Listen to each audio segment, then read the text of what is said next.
ಇತ್ತೀಚೆಗಷ್ಟೇ ದೆಹಲಿ ಫಲಿತಾಂಶ ಹೊರಬಿದ್ದಿದ್ದು ದೆಹಲಿ ಜನ ಬಿಜೆಪಿಯನ್ನು ಆರಿಸಿರುವುದು ನಮಗೆಲ್ಲ ಗೊತ್ತೇ ಇದೆ. ದೆಹಲಿಯಲ್ಲಿ ಆಮ್ ಆದ್ಮಿ ಪಕ್ಷ ಎಷ್ಟೇ ಪ್ರಾಬಲ್ಯ ಮೆರೆದಿದ್ದರೂ ಈ ಬಾರಿ ಬಿಜೆಪಿಯನ್ನು ಸೋಲಿಸುವಲ್ಲಿ ವಿಫಲವಾಗಿದೆ.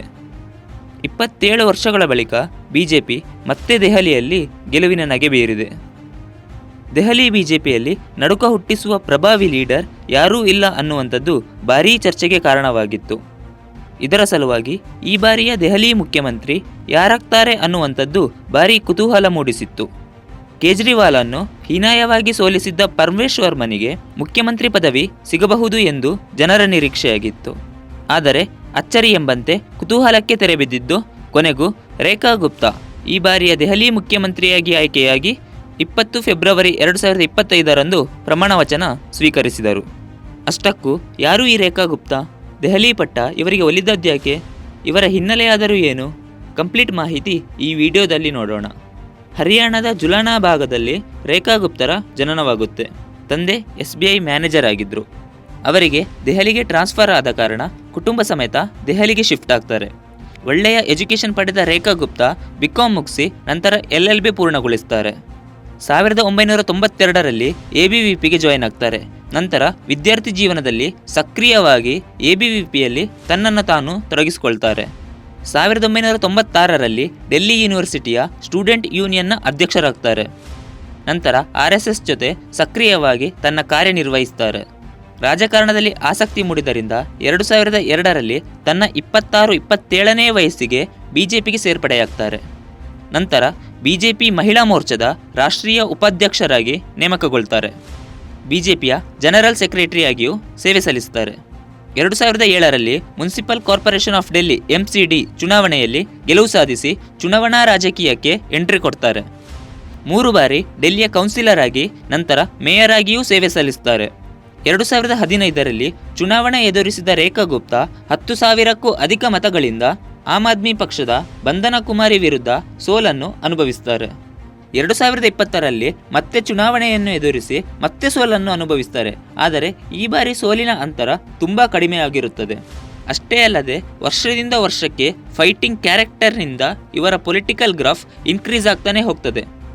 ಛಲಬಿಡದ ರೇಖಾ ಗುಪ್ತಾ 2025ರಲ್ಲಿ ಮತ್ತೆ ಶಾಲಿಮಾರ್ ಬಾಗ್ನಿಂದಲೇ ಸ್ಪರ್ಧಿಸಿ ತನ್ನನ್ನು 2 ಬಾರಿ ಸೋಲಿಸಿದ ಆಮ್ ಆದ್ಮಿ ಪಕ್ಷದ ಬಂಧನ ಕುಮಾರಿ ವಿರುದ್ಧವೇ ಭಾರೀ ಅಂತರದ ಜಯವನ್ನು ಗಳಿಸ್ತಾರೆ. ಗೆಲುವಿನ ಅಂತರ 29,000ಕ್ಕೂ ಹೆಚ್ಚು ಮತಗಳಾಗಿರುತ್ತವೆ. ಮೊದಲ ಬಾರಿ ಗೆಲುವಿನ ನಗೆ ಬೀರಿದ ರೇಖಾ ಗುಪ್ತರಿಗೆ CM ಪಟ್ಟವೂ ದಕ್ಕುತ್ತದೆ.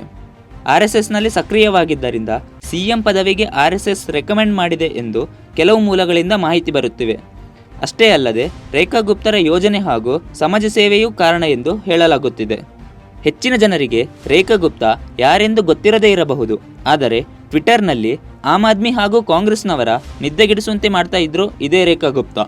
ಕೆಲವೊಂದಷ್ಟು ಟ್ವೀಟ್ ನೋಡ್ತಾ ಹೋಗೋದಾದರೆ ಈ ಟ್ವೀಟ್ನಲ್ಲಿ ಹೇಳ್ತಾರೆ, ಕೇಜ್ರಿವಾಲ್ ದೆಹಲಿ ನಿನ್ನ ಅಪ್ಪಂದಲ್ಲ, ಬಕ್ವಾಸ್ ಮಾತಾಡ್ತಾ ಇದೆಯಾ, ದೆಹಲಿಯ ಜನರೇ ನಿಮ್ಮನ್ನು ವಾಪಸ್ ನಿಮ್ಮ ತಾಯಿಯ ಗರ್ಭಕ್ಕೆ ಕಳಿಸ್ತಾರೆ. ಇನ್ನು ಈ ಟ್ವೀಟ್ನಲ್ಲಿ ಕೇಜ್ರಿವಾಲ್ ಎಲ್ಲದಕ್ಕೂ ವಿಡಿಯೋ ಮಾಡಿ ಕಳಿಸಿ, ಸಾಕ್ಷಿ ತನ್ನಿ, ಆಮೇಲೆ ಎಂಕ್ವೈರ್ ಮಾಡಿಸ್ತೇನೆ ಅಂತ ಹೇಳ್ತಾ ಇದ್ರು.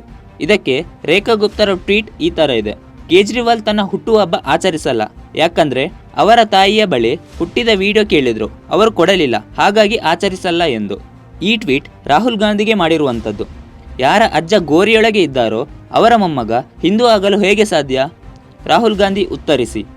ಈ ಟ್ವೀಟಲ್ಲಿ ಮೀಡಿಯಾದವರು ಕೇಜ್ರಿವಾಲ್ನ ಕೇಳ್ತಾರೆ, ನೀವು ಹೇಗೆ ಹೇಳ್ತೀರಾ ಮೋದಿ ನಿಮ್ಮನ್ನು ಮುಗಿಸ್ಲಿಕ್ಕೆ ನೋಡ್ತಾ ಇದ್ದಾರೆ ಎಂದು? ಅದಕ್ಕೆ ಕೇಜ್ರಿವಾಲ್ ಮೀಡಿಯಾದವರಿಗೆ ಉತ್ತರಿಸ್ತಾರೆ, ಮೋದಿ ಶಾಪಲ್ಲಿ ರೆಡ್ ಹಿಟ್ ಅಂದರೆ ಜಿರಳೆ ಕ್ರಿಮಿಕೀಟಗಳಿಗೆ ಬಳಸುವಂಥದ್ದು, ಈ ರೆಡ್ ಹಿಟ್ಟನ್ನು ಖರೀದಿಸುವುದನ್ನು ನೋಡಿದೆ, ಹಾಗಾಗಿ ಮೋದಿ ನನ್ನನ್ನು ಮುಗಿಸ್ತಾರೆ ಎಂದು ಹೇಳ್ತಾ ಇದ್ದೇನೆ. ಅಂದರೆ ಇಲ್ಲಿ ರೇಖಾ ಗುಪ್ತಾ ಕೇಜ್ರಿವಾಲ್ನನ್ನು ಜಿರಳೆ ಕ್ರಿಮಿಕೀಟಗಳಿಗೆ ಹೋಲಿಸ್ತಿದ್ದಾರೆ. ಈ ಟ್ವೀಟಲ್ಲಿ ರಾವಣ ತನ್ನ ತಂಗಿ ಶೂರ್ಪನಖಿಯನ್ನು ರಾಮನ ಅಂತ್ಯಕ್ಕೆ ಕಳಿಸ್ತಾನೆ, ಕಂಸ ತನ್ನ ತಂಗಿ ಪೂತನಿಯನ್ನು ಕೃಷ್ಣನ ಅಂತ್ಯಕ್ಕೆ ಕಳಿಸ್ತಾನೆ, ಹಿರಣ್ಯಕಶಿಪು ತನ್ನ ತಂಗಿ ಹೋಳಿಕಾಳನ್ನು ಪ್ರಹ್ಲಾದನ ಅಂತ್ಯಕ್ಕೆ ಕಳಿಸ್ತಾನೆ. ಹಾಗೆಯೇ ರಾಹುಲ್ ಗಾಂಧಿ ತನ್ನ ತಂಗಿ ಪ್ರಿಯಾಂಕಾ ಗಾಂಧಿಯನ್ನು ಮೋದಿ ವಿರುದ್ಧ ಕಳಿಸ್ತಾ ಇದ್ದಾರೆ. ನೀವು ನೋಡ್ತಾ ಇರಿ, ಹಿಸ್ಟ್ರಿ ರಿಪೀಟ್ ಆಗುತ್ತೆ. ಈ ರೀತಿ ಟ್ವೀಟ್ ಮೂಲಕ ಸದ್ದು ಮಾಡ್ತಾ ಇದ್ರು ರೇಖಾ ಗುಪ್ತಾ. ಯಾರಿಗೂ ಅಂಜದೆ ತನ್ನ ನೇರವಾದ ಪ್ರಖರ ಮಾತಿನಿಂದ ಎದುರಾಳಿಯನ್ನು ಕಾಡ್ತಿದ್ದ ರೇಖಾ ಗುಪ್ತಾಗೆ ಈ ಬಾರಿ CM ಪದವಿ ದಕ್ಕಿದೆ. ಏನೇ ಇರಲಿ, ಈ ಬಾರಿ ದೆಹಲಿಗೆ ಪವರ್ಫುಲ್ ಲೀಡರ್ ಸಿಕ್ಕಿರೋದಂತೂ ಖಂಡಿತ. ಈ ಅವಕಾಶವನ್ನ ರೇಖಾ ಗುಪ್ತಾ ಹೇಗೆ ನಿಭಾಯಿಸ್ತಾರೆ ಅನ್ನೋದು ಎಲ್ಲರ ಮುಂದಿರುವ ಪ್ರಶ್ನೆ.